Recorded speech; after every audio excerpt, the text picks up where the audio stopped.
오늘 성경 말씀은 다윗이 하나님의 신비에 대해서 노래하고 있는 내용입니다.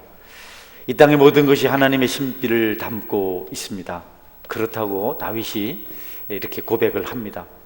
특별히 내게 줄로 재어준 구역은 아름다운 곳에 있다, 이렇게 고백합니다. 자기가 처한 모든 환경, 자기가 살아가는 모든 주거 지역, 모든 형편이 다 아름다운 곳이다. 어렵고 힘든 그런 과정도 있고 많이 힘들고 황량한 광야 같은 길이기도 하지만, 그러나 하나님께 주신 것은 가장 아름다운 것이다 라고 이렇게 고백을 하고 있습니다. 다윗 주변에 항상 원수들이 있었고 그는 척박한 길을 걸어야 했습니다. 원수들이 사방을 둘러치고 그리고 그를 노리고 있었을지라도 그곳에도 그는 아름다운 곳이라, 행복한 곳이라 이렇게 고백을 합니다. 파도가 흉흉하게 물결치는 바다 한가운데 있을 때라도 다윗은 그곳이 아름다운 곳이라고 그렇게 고백을 합니다. 만약에 안전하기만 하다면 거친 파도는 오히려 스릴 있는 것이고 행복한 것이고 만족할 만한 것이다. 흉흉한 파도가 밀려오지만 하나님 함께 계시기 때문에 이 삶은 아름다운 것이다.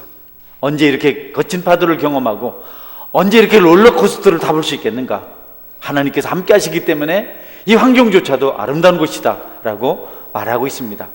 여러분, 어렵고 힘든 것이 있어서 때때로 고민도 하게 되고 절망도 하게 되지만 하나님 함께 계시면 그것은 나중에 우리에게 축복이 되고 은혜가 되고 그리고 기적을 경험하는 기회가 될 수가 있습니다. 여러분 중에 혹시 힘들고 어려운 삶을 살아가고 계실지라도 하나님 함께 계셔서 그것이 마침내 여러분에게 능력이 되고 힘이 되고 간증이 된다는 사실을 기억하시고 그때를 인내함으로 잘 지나가시는 은혜가 있기를 주님의 이름으로 축원합니다. 아무 어려움 없이 시련 한란 없이 살 수는 없습니다. 그런데 그때가 있기 때문에 평강이 또 우리의 여러 가지 만족한 것들이 복된 것입니다. 그때가 없었으면 우리가 어떻게 좋은 때를 알겠고 감사한 때를 알겠습니까? 삶을 사는 동안 어려운 일을 많이 만납니다. 그런데 여러분, 그것이 힘들다, 어렵다, 살맛 나지 않는다, 불평스럽다 말해서는 안 됩니다. 그 과정이 지나고 나면 반드시 하나님께서 축복하시는 것을 우리가 만날 수가 있습니다. 다윗은 왕이었습니다. 많은 정사들을 감당해야 했기 때문에 힘든 일이 참 많았습니다. 그러나 하나님이 계시기 때문에 늘 만족했습니다. 다른 것 없고 하나님이 계시기 때문에 그는 찬송했습니다. 우리가 자주 부르는 찬송가 345장은 하나님 의지하는 사공의 믿음을 노래합니다. 그 가사가 그렇죠. 캄캄한 밤 사나운 바람 불 때 만경창파 망망한 바다에 외로운 배 한 척이 떠나가니 위태하구나 위태하구나. 비바람이 무섭게 몰아치고 그 성난물 큰 파도 일대에 저 뱃사공 어쩔 줄 몰라하니 가련하구나 가련하구나. 3절이 아주 중요합니다. 절망 중에 그 사공 떨면서도 한 줄기의 밝은 빛 보고서 배 안에도 하나님 계신 믿고 기도 올린다 기도 올린다 이렇게 찬송하고 있습니다. 많이 어렵고 힘들고 거친 파도가 밀려오지만 하나님 계심을 믿고 기도하는 사공의 모습, 여러분이 살아가는 환경 속에서 반드시 될 모습입니다. 성도 여러분, 힘들고 어려워도 하나님께 기도하는 그런 은혜가 있기를 주의 이름으로 축원합니다. 어예요, 허리 아픈 놈 조용히 안 하나? 응? 예, 늘 기도하는 삶을 살아야 됩니다. 늘 기도하는 삶이 우리에게 필요합니다. 하나님 계시기 때문에. 다윗은 여건이 좋지 않은 가운데서 지냈습니다. 어릴 때부터 그랬습니다. 보잘것없는 목동의 삶을 살았습니다. 목동은 집에 돌아오는 일이 별로 없습니다. 가져다준 음식을 먹고 양떼를 지킵니다.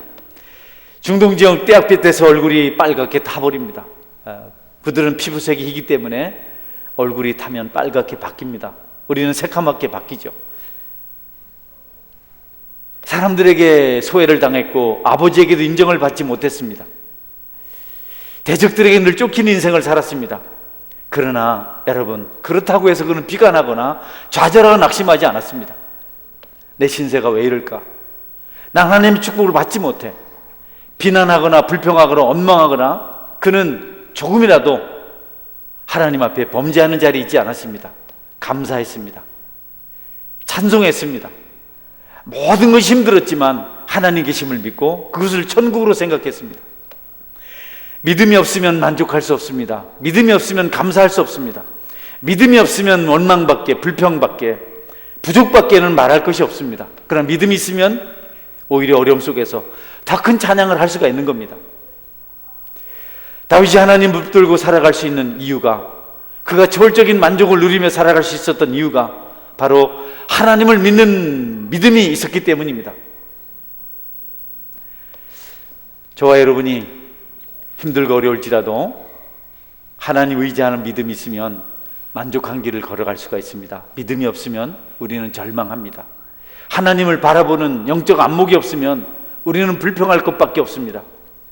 아무리 아름다운 곳일지라도 여러분, 하나님의 사랑을, 하나님의 은혜를, 하나님을 알지 못하면 우리가 경험할 수가 없습니다. 세상의 모든 좋은 것들은 눈에 보이는 것이 아닙니다. 눈에 보이지 않는 것이 영원하고 눈에 보이는 것은 언제든지 반드시 우리에게서 사라질 수밖에 없습니다. 여러분 속지 마십시오. 여러분의 눈을 미혹하고 화려하게 만드는 것들은 다 떠나갈 것들입니다. 손에 만져지는 것들, 여러분 귀로 듣는 것들은 여러분을 다 떠나갑니다. 여러분과 영원히 함께하는 것들은 여러분의 눈에 보이지 않는 것들입니다. 손으로 만질 수 없는 것들입니다. 우리는 아름다운 것을, 행복한 것을 객관적인 지식을 가지고는 알 수가 없습니다. 과학적으로 증명할 수가 없습니다. 믿음입니다. 하나님께서 줄로 지어준 아름다운 곳, 하나님께서 우리에게 주신 것은 다 아름다운 것이다. 다 좋은 것이다. 그것이 사람이든지 환경이든지 사는 집이든지 섬기는 교회이든지 하나님께 주신 것은 아름다운 것이다 라고 이렇게 말씀할 수 있어야 합니다. 예수님은 간고를 많이 겪으셨습니다. 질고를 아셨습니다. 멸시를 받았습니다. 사람에게 실어 버림받았습니다. 무시당했습니다. 머리 둘 곳 없이 사셨습니다. 때로는 기근과 기갈과 여러 가지 고통으로 시달렸습니다. 거의 친구가 없으셨습니다. 외롭게 사셨습니다. 자신을 믿는 사람도 없었습니다. 예수님은 슬픈 사람이었습니다. 그러나 여러분, 그분은 한 번도 슬프다 말씀하지 않으셨고 지극히 평안하게 사셨습니다. 왜냐하면 그분에게 있는 구역은 아름다운 곳에 있었기 때문에 그렇습니다. 하나님께서 주신 것, 하나님께서 허락하신 모든 환경은 아름다운 곳에 있다, 최고의 곳에 있다, 최선의 상태다 라고 말씀하고 있습니다. 여러분, 어려운 길 걸어갈 때 있을 때, 힘든 일 만날 때 하나님은 나에게 최선의 것을 주셔서 나는 가장 아름다운 곳에 살고 있어 라고 고백하시는 은혜가 있기를 주의 이름으로 축원합니다. 그 고백, 그 믿음이 없으면 불평밖에 할 것이 없거든요. 다 불만족스럽습니다. 정말 우리 마음에 딱 드는 것, 딱 드는 사람 없습니다. 그러나 그것을 하나님께 주신 최선의 것이라고 믿으면 감사합니다. 그것이 있으면 찬송할 수 있습니다. 예수님은 우리의 죄를 짊어지고 가셨습니다. 십자가 길을 걸어가셨습니다. 그 죄짐은 너무 무거웠습니다. 주님의 고통과 슬픔이 클 수밖에 없었던 것은 저와 여러분의 죄가 너무 크기 때문에 그렇습니다. 우리 모든 죄짐을 다 그분 혼자 짊어지고 가셨습니다. 우리가 고통스럽다, 슬프다, 짐이 무겁다 말하는 것은 여러분, 주님의 짐에 비하면 짐도 아닙니다. 보잘것없는 겁니다. 정말 진짜 짐은 주님이 다 짊어지고 가셨고 우리에게 남아있는 짐은 가벼운 짐입니다. 감당하기 쉬운 짐입니다. 근데 우리가 그 짐을 가지고 불평하고 원망하고 낙심하면 정작 우리의 줄 무거운 짐을 짊어지고 가신 주님께서 얼마나 서운하시겠습니까? 우리를 행복하게 만들고 우리를 짐을 가볍게 만들려고, 우리를 찬송하게 만들려고, 우리를 기쁘게 만드시려고 그분이 우리 무거운 짐을 다 짊어지고 가시고 우리에게 자그마한 짐은 그것마저도 빼앗아가면 우리가 보람이 없기 때문에 정말 짐이라고 할 것도 없는 것을 남겨주셨는데 그것을 짐이라고 말하고 불평하면 여러분, 주님께서 얼마나 서운하시겠습니까? 우리에게 있어서 가장 큰 슬픔을 가지신 분, 가장 무거운 짐을 짊어지신 분, 가장 큰 고초를 경험하신 분은 여러분, 예수님 한 분밖에 없습니다. 그러니 저와 여러분은 내게 줄로 재어준 구역은 아름다운 곳에 있으며 라고 찬송하고 감사하시는 은혜가 있어야 합니다. 여러분 모두에게 그런 기쁨이 있기를 주의 이름으로 축원합니다. 여러분이 함께하는 가족이 최고 아름다운 사람들, 그 가정이 제일 아름다운 가정, 여러분의 집이 제일 행복한 집이고, 여러분 섬기는 교회가 여러분에게 가장 아름다운 곳이라는 것을 기억하시고, 감사할 때 여러분에게 초월적인 기쁨이 임하게 된다는 사실을 이 시간 확신하시는 은혜가 있길 바랍니다. 그것을 피하려고 하고 도피하려고 하고 원망불평으로 대신하려고 하면 우리가 나그네 인생 됩니다. 떠돌이가 됩니다. 주님께서 우리 대신에 십자가를 짊어지고 죽으신 이후로, 우리가 그분을 믿은 이후로 우리의 나그네 인생은 끝이 났어요. 정처 없이 천국을 향하는 순례자의 길은 가지만 우리는 향방 없이 다니는 사람은 아닙니다. 우리는 머물 곳이 없는, 여러분, 거린의 인생이 아닙니다. 하나님께서 모든 것을 마련해 주셨기 때문에 우리는 얼마든지 넉넉하게 살아갈 수가 있습니다. 그런데 우리가 하나님께 허락하신 것에 대해서 만족이 없으면 우리는 떠돌이 인생을 삽니다. 어디 가도 만족할 수 없는 가인의 인생을 삽니다. 가인은요, 어디 가도 만족이 없었습니다. 늘 가인은 두려웠습니다. 그는 유리방황하는 자가 되어버렸습니다. 우리가 하나님 앞에 감사합니다, 내게 있는 모든 것이 하나님께 주신 최선의 것입니다 라고 고백하기까지 우리는 떠돌이 인생을 면할 수가 없습니다. 그러니 여러분, 여호와께서 줄로 지어준 구역은 아름다운 곳에 있으며, 이 고백이 여러분의 고백이 될 수 있길 바랍니다. 할렐루야, 감사합니다 하셔야 됩니다. 예수님은 빈들에서 배고파하고 지쳐있는 수많은 청중들, 회중들을 위해서 먹을 것을 주라고 제자들에게 말씀하십니다. 도저히 지친 그들을 그냥 돌려보내실 수 없어서 가난한 자들, 버림받은 자들, 수혜당한 자들, 특별히 놀이가 없었고 먹거리가 없었던 그들이 예수님 말씀을 듣는 것으로 만족했습니다. 그래서 예수님께 모여들었습니다. 종일토록 말씀을 듣고 지쳤습니다. 허기쳤다. 그런데 그들을 그냥 돌려보내실 수 없어서 제자들에게 먹을 걸 주라 말씀하니까 제자들이 없습니다. 그냥 돌려보내서 각자 해결하게 합시다.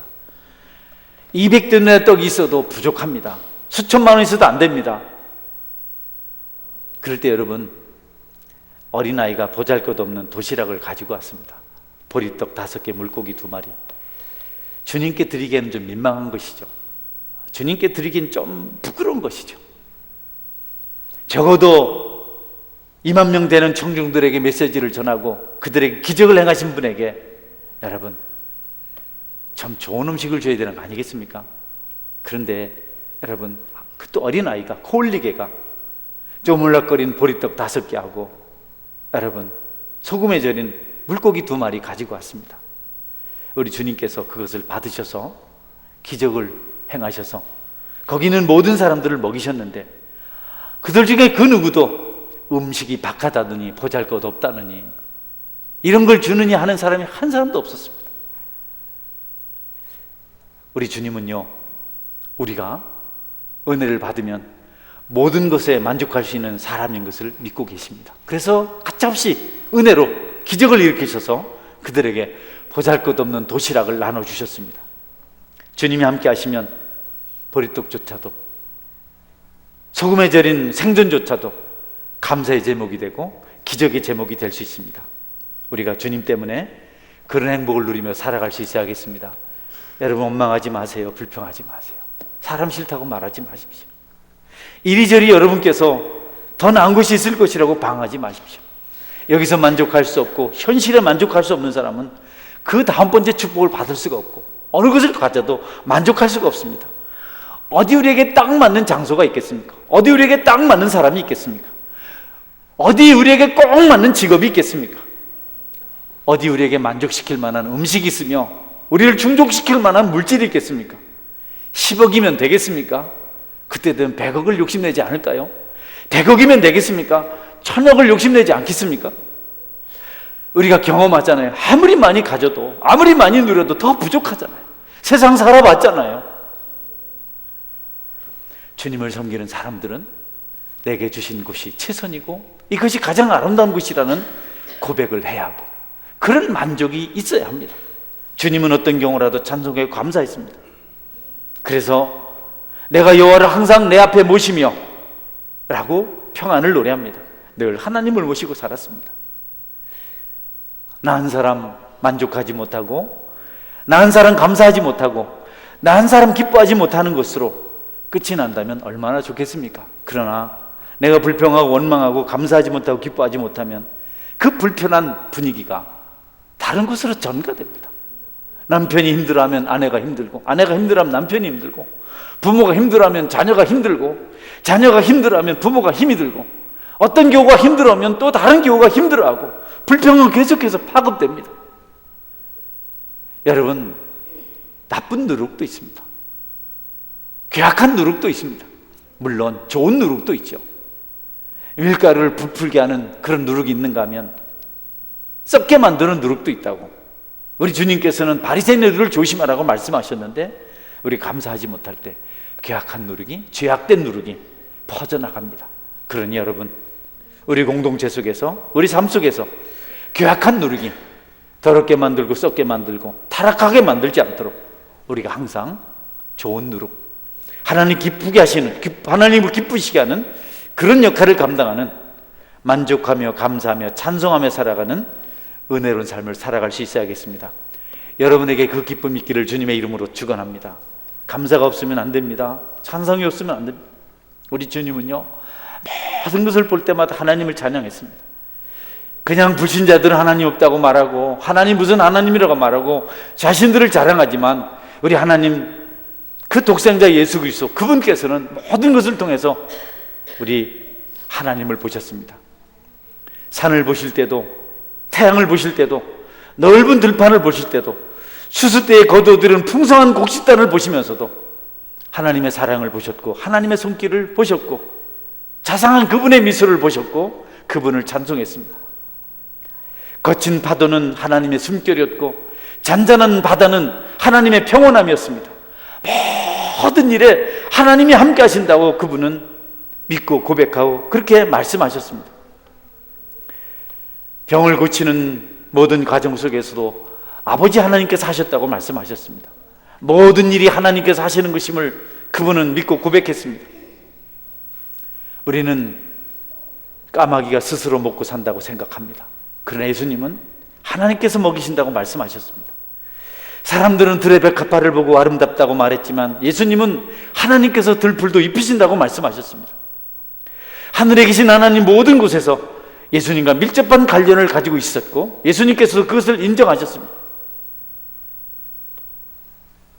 하나님은 학교에서도 들판에서도 함께 계시는 분이시고, 자연을 아름답게 하시는 분이시고, 하나님께서 주신 햇빛이 풍성한 추수를, 열매를 맺게 한다고 주님은 말씀하셨습니다.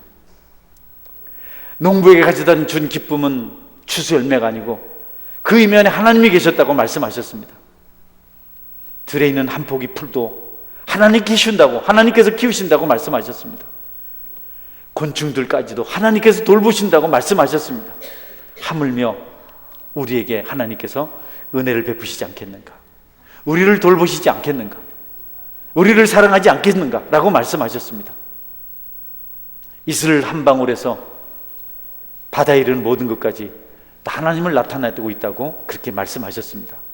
내가 여호와를 항상 내 앞에 모시며, 여러분 앞에 다윗처럼 하나님을 항상 모시는 은혜가 있기를 주의 이름으로 축원합니다. 여러분, 피조물이 하나님을 보여주는 거울일 때 그것은 가치가 있고 소중합니다. 우리 자신만을 위해서 살면 아무 소용이 없습니다. 성도의 삶이 하나님을 투영할 때, 하나님을 나타내 줄 때, 저 사람은 불평해야만 하는데, 저 사람은 낙심해야만 하는데, 저 사람은 좌절하고 절망해야만 하는데, 그렇게 하지 않고 찬송하네, 감사하네, 그가 그리스도이네. 여러분, 그것이 우리가 존재하는 이유입니다. 여러분의 모든 삶 속에서 하나님을 나타내는 그런 믿음의 은혜가 있기를 주의 이름으로 축원합니다. 그것이 우리의 마땅한 삶의 모습입니다. 우리가 하나님을 나타내 보이지 못하면, 하나님의 영광을 드러내 보이지 못하면, 하나님과 일하시는 것을 세상에 알리지 못하면 우리 존재의 의미는 없는 겁니다. 피상적으로 하나님을 알아서는 안 됩니다. 몇 푼의 물질을 잃은 것 때문에 노하는 사람들이 있습니다. 그런 사람이 어떻게 하나님의 임재를 아는 자라고 말할 수 있겠습니까? 좀 힘들면 하나님 없다고 말하는 사람들이 있습니다. 그가 어떻게 하나님의 자녀라고 우리가 인정하겠습니까?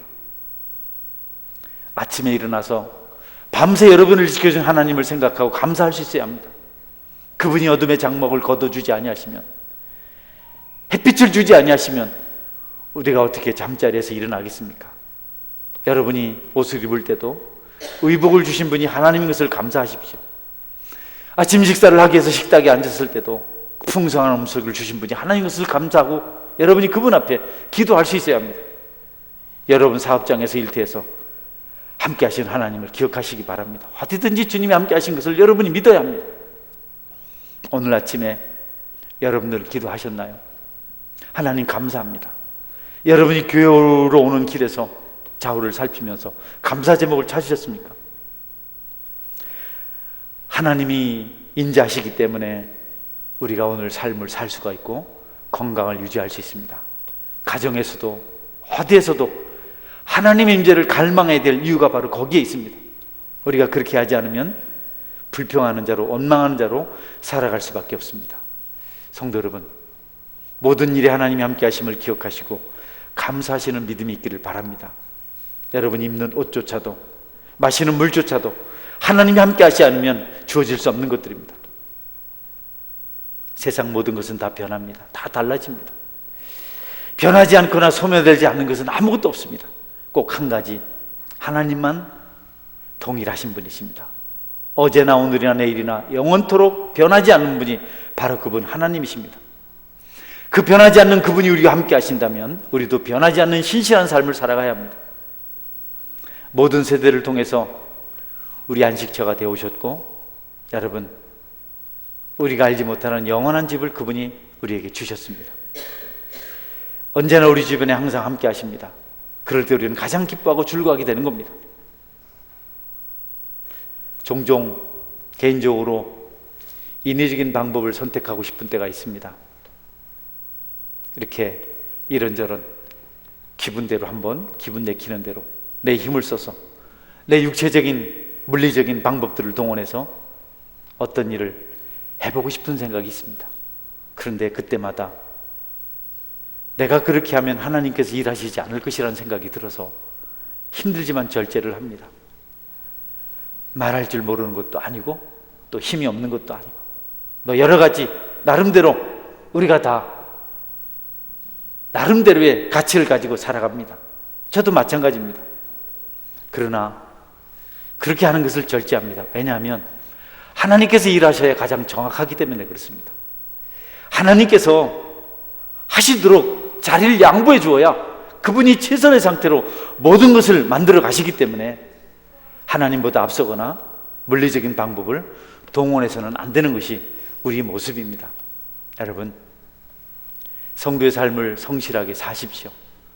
성도의 삶을 성실하게 산다는 것은 전폭적으로 하나님을 의지하는 겁니다. 하나님께 맡기는 겁니다.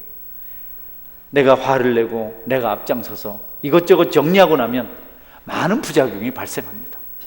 우리가 참고 기다리면 하나님께서 가장 합당하게 가장 최선의 상태로 만들어 가신다는 사실을 믿고 그분을 따라서 살아가시는 은혜가 있기를 주의 이름으로 축원합니다. 그게 영성입니다. 하나님의 존재, 하나님의 능력을 인정해서 그분께 모든 것을 위탁하는 것이 그게 영성입니다. 그것이 또 성도들의 참 모습이죠. 우리는 우리 손으로 우리 생각으로 말하려고 합니다. 그래서 욕을 하기도 하고 물리적인 여러 가지 방법들을 선택하기도 하고 또 쉽게 말하기도 하고 자기 판단을 너무 확실히 믿고 그래서 더 큰 상처를 만들어내고, 여러분, 확실하지 않는 일들은 확실하다 할지라도 하나님을 믿고 맡기시는 그분의 하실 수 있는 최선의 길을 여러분이 양보하시는 은혜가 있기를 주의 이름으로 축원합니다. 이 신앙생활은요, 세상 사람들이 사는 것과 크게 다르지 않아요. 양보해야 됩니다. 여기도 은퇴가 있고 그래야 돼요. 여기도 여러분 어떤 사람들에게 자리를 내줄 수 있어야 됩니다. 우리가 모든 것을 하려고 할 때 어려움이 생겨요. 체육대회는 저로서는 참 은혜로운 시간이 많이 조심했습니다. 좀 마음이 좀 부교육자분이 안 계셔서 진행을 어떻게 해야 되나, 또 내가 나서서 하니까 이젠 나도 나서서 하면 좀 너무 세월이 많이 지났고 마음은 꿀떡 같죠. 그런데 알거든요. 제 안에 어떤 나이 드신 집사님이 나이 모르고 뛰시다가 쓰러지는 거 봤거든요. 그래서 내가 뛰어다니다가 그 이름하여 정생수. 그래서 내가 해서는 안 되고 좀 누가 맡았으면 좋겠다. 그래서 교우들에게 부탁을 해서 이렇게 진행을 했는데 처음에는 얼마나 긴장했는지 모릅니다. 그런데 참 내가 잘못 생각했다. 너무 풍성하게. 어쨌든 나는 이제 좀 안 나타나야 되겠다, 이런 생각을 앉아서 했어요. 여러분, 하나님 일하시도록 우리가 우리 자리를 내놓으면 그분이 최선으로 일하실 줄 믿으시길 바랍니다. 우리가 정말 포지션을 잘 찾아야 됩니다. 욕심 가지고 되는 게 아니고 내 열심 가지고 되는 게 아니고 하나님의 때가 있습니다. 저는 하나님이 없는 일이 얼마나 피폐한 일인지를 자주 경험합니다. 사람의 준비, 사람의 잘남, 사람의 똑똑함, 이런 것들은 여러분 역사를 일으키지 않습니다. 간단하게 음식의 예를 들면 오병이어를 말씀하셨지만 우리가 단지 남을 대접할 때 그냥 음식을 만들어준다 생각하면 안 됩니다. 똑같은 것이라도 거기 우리 영혼이 있어야 됩니다. 우리 중심이 있어야 됩니다. 그냥 밥만 만들어서 주는 것은요, 그 식당입니다. 식당에 가서 밥을 많이 먹으면 집에서 또 밥을 먹습니다. 아니 방금 전까지 뷔페 가서 그렇게 몇 접시를 먹고 또 그러냐고. 이상해. 밖에서는 아무리 밥을 많이 먹어도 배가 고파. 그런데 집에 오면 당신이 국밥, 밥국. 우리는 일식 일찬입니다. 비밀입니다. 그래서 그렇지만 그게 얼마나 나를 포만감 있게 만드는지 모릅니다. 얼마나 넉넉하게 만드는지 모릅니다.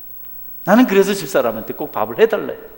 나는 라면을 끓여달라 해요. 라면도 아내가 끓여야 배가 부르더라고요. 할렐루야. 여러분, 이를테면 우리가 살면서 중요한 것이 있습니다. 중요한 것이 있습니다. 하나님께서 일하시도록, 하나님께서 말씀하시도록 이렇게 해야 됩니다. 급하다고 내가 앞서서 내 열심 가지고 하는 것은 종종 걸림돌이 될 수 있습니다. 밥 짓는 자의 사랑과 관심이 있기 때문에 여러분, 비록 그 내용물은 충실하지 않지만 대접받는 자가 만족하고 먹는 자가 건강을 얻을 수가 있습니다. 예수님은 12살 어린 나이에 성전에 계셨습니다. 그 부모가 찾아가서 왜 여기 있냐고 말할 때 주님이 하신 대답이 있습니다. 내가 아버지 집에 있어야 할 줄 알지 못했나이까. 주님은요, 그 성전에서 유창한 언변이나 그가 알고 있는 하늘의 지식을 설파한 것이 아닙니다. 그분은 무슨 지혜를 자랑한 것이 아닙니다. 그분은 오직 한 가지, 내가 아버지 집에 있어야 합니다 라고 그분은 생각하고 거기 계셨습니다. 그때부터도 계속해서 아버지 집에 있는 것이 그분의 일이었습니다. 여러분이 주일날 예배 드리는 건 너무 중요합니다. 하나님을 만나는 장소, 이것은 너무 소중한 것입니다. 저는 여러분들이 어떤 경우라도 하나님 집에 머물기를 주의 이름으로 축원합니다. 우물가에 여인 만나셨습니다. 여자하고 허탄한 말을 하지 않으셨습니다. 하늘로부터 임하는 생명에 대해서 말씀하셨고 영원히 목마르지 않는 생수를 그녀에게 증거하셨습니다. 그 가련한 한 여인이 그날 영혼의 구원을 받았습니다. 그 영혼이 구원을 받았습니다. 놀랍잖아요. 주님이 계시니까, 하나님이 계시니까 나타나는 역사가 이런 것 아닙니까? 여러분? 잠시 후에 전혀 다른 한 무리가 달려왔습니다. 제자들이죠. 마을에 가서 먹을 것을 구해왔습니다. 예수님, 여기 먹을 양식이 있습니다. 이거 드십시오. 주님 대답합니다. 너희들이 알지 못하는 양식, 내 양식은 하나님의 뜻을 행하는 것이다 라고 말씀하셨습니다. 겟세마네 동산에서 내 뜻대로 마옵시고 아버지의 뜻대로 하옵소서. 오직 주님은 하나님과 함께 있기를 원했습니다. 그렇게 사셨습니다. 그래서 하나님 역사가 일어난 겁니다. 성도 여러분, 하나님 없는 일은 아무것도 아닙니다. 그분이 일하시도록 우리가 항상 그분의 자리를 만들어 두어야 합니다. 우리 형편이 열악하고 우리 환경이 힘이 들고 여러 가지 조건들이 곤란하더라도 그것은 불평과 불만의 대상이 아니고 감사할 조건들입니다. 여호와께서 내게 줄로 재어준 구역은 아름다운 곳에 있으며 내가 항상 여호와를 내 앞에 모시며, 주님은 혼인잔치에도 참석하셨고 장례식에도 참석하셨습니다. 이 모든 일을 통해서 주님이 하시고자 하신 것은 하나님의 영광을 나타내기 위함입니다. 중요합니다. 혼인잔치 가장 즐거운 잔치입니다. 장례식 가장 슬픈 예식입니다. 그러나 그런 모든 극단적인 상황 속에서도 주님께서 하시고자 하는 일은 하나님의 영광을 나타내기 위함입니다. 놀랍잖아요. 우리는 기쁘고 즐겁고 찬양을 하고 뭐 돈이 많고 이래야 하나님께 영광 돌린다고 생각하는데 nothing, 그렇지 않습니다. 여러분, 우리가 슬플 때도 하나님 거기서도 영광 받으시는 줄 믿으시길 바랍니다. 우리가 잘못해서 번영신하게 그냥 매료되어서 뭐가 좀 있어 보이고 뭐가 풍성해야, 그냥 뭐가 좀 넉넉해야 하나님 영광 받으셔 생각하는데, 가난한 자들 속에서도 하나님 영광 받으십니다. 그래서 주부는 일하십니다.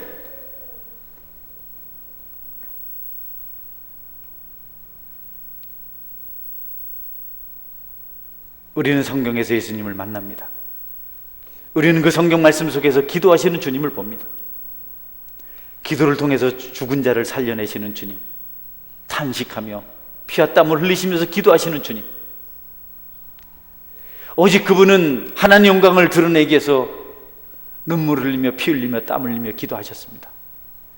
땅의 모든 것을 다 버리시고 오직 하나님의 영광만 위해서 하셨습니다. 전 생애를 자신의 영광이 아닌 하나님의 영광만 위해서 하셨습니다. 예수님 모습 속에는 언제나 하나님을 향하는 것만 있었습니다. 그분의 모든 생각, 그분의 모든 말, 모든 행동에 있어서 하나님께서 계신 것을 나타내 보이셨습니다. 먹든지 마시든지 무엇을 하든지 다 하나님의 영광을 위하여 하라. 그것이 하나님을 기쁘시게 하시던 주님께서 우리에게 하신 말씀입니다. 성도 여러분, 우리가 한번 하나님의 영광을 위해서 사는지를 묵상해 보아야 합니다. 내가 잘 되려고 신앙생활을 하고 있는 것은 아닌가? 내가 팔자고 치려고, 내 문제 해결하려고, 내가 세상에서 드러나고 내 위치가 확고해지게 하려고 내가 혹시 열심을 내고 있지는 않는가? 예수 믿어도 별것 없네요. 손해만 났네요. 여러분, 잘못 생각했어요. 우리가 손해만 나고 별것 없어도 하나님 영광 받으시면 그 일을 통해서도 감사할 수 있어야 됩니다. 할렐루야. 그게 우리 삶의 목적입니다. 우리는 꼭 우리가 잘 돼야 하나님 계신다고 믿습니다. 건강해야만 하나님 계신다고 믿습니다. 하나님의 영광을 위해 살고자 할지라도 여러분, 뜻대로 되지 않는 것이 많습니다. 우리가 뭐 얼마나 곁길로 갔습니까, 여러분? 우리가 얼마나 나쁜 짓을 했습니까? 우리가 늘 힘들며 또 힘들며 기도하며 주님 섬겼잖아요. 그런데 불신자들보다 탁월하게 잘 된 게 뭐 없잖아요. 그러나 여러분, 그런 과정 속에서도 하나님은 영광을 받으십니다.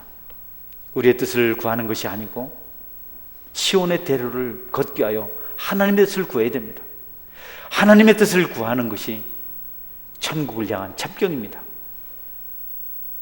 하나님을 섬기는 일이 맞다면 아무리 고되다 할지라도 여러분 기꺼이 감당하시기 바랍니다. 다시 일어서시기 바랍니다. 귀찮게 여기지 말고 제멋대로 사는 것 선택하지 말고, 육체가 땅에 있을지라도 광야길을 걷고 있을지라도 그 길이 성도가 가야 할 길이라면 여러분 눈물 흘리면서도 그 길을 걸어가야 합니다. 광야 같은 세상 길을 지나야만 비로소 주님의 위로의 잔을 마실 수가 있습니다. 성령께서 기꺼이 우리가 그 길을 걸어갈 수 있도록 돕는 것을 경험하게 됩니다. 말씀 맺습니다. 주님의 헌신적인 삶의 모습은 하나님이 함께 하신 증거였습니다. 여러분은 주님이 무리를 걷고 죽은 자를 살리시고 뭐 이런 것 때문에 하나님 함께 계셨다라고 말하는 것을 좋아하십니다. 그러나 주님이 희생의 길, 십자가의 길을 걸어가신 것, 그것도 하나님이 함께 하셨기 때문에 가능한 일이었습니다. 영광의 길은 하나님의 도움이 없어도 사람들이 잘 찾아갑니다. 그러나 고난의 길, 처절한 길들, 희생의 길들, 수욕의 길들, 치욕의 길들은 우리가 하나님 영광이 없으면 못 걸어갑니다. 불가능합니다. 어떻게 십자가를 우리가 짊어집니까? 하나님 함께 하셔야지는데 어떻게 그게 가능합니까? 예수님의 삶의 모습을 볼 때 하나님께서 버리지 않으셨다는 것을 알 수가 있는데, 그것은 그분이 기꺼이 십자가 고난을 감당한 것에서 우리가 확인할 수 있는 것들입니다. 우리 중에 누군가가 어렵고 힘들지만 감사하면서 희생의 길을, 헌신의 길을 기꺼이 걸어가고 있다면, 그 수고를 하고 그 고생을 하고 그 손해를 보면서도 묵묵히 주님의 일을 끝까지 감당하고 있다면, 여러분 그에게 하나님이 함께 하시는 사람이라고 말할 수 있습니다. 성도 여러분, 꼭 주님 때문에 어떤 환경에 처해 있을지라도 가장 아름다운 곳에 세우신 주님을 기억하고 감사하시고 찬송하시는 삶을 살아가시기를 바랍니다. 아멘. 기도하겠습니다.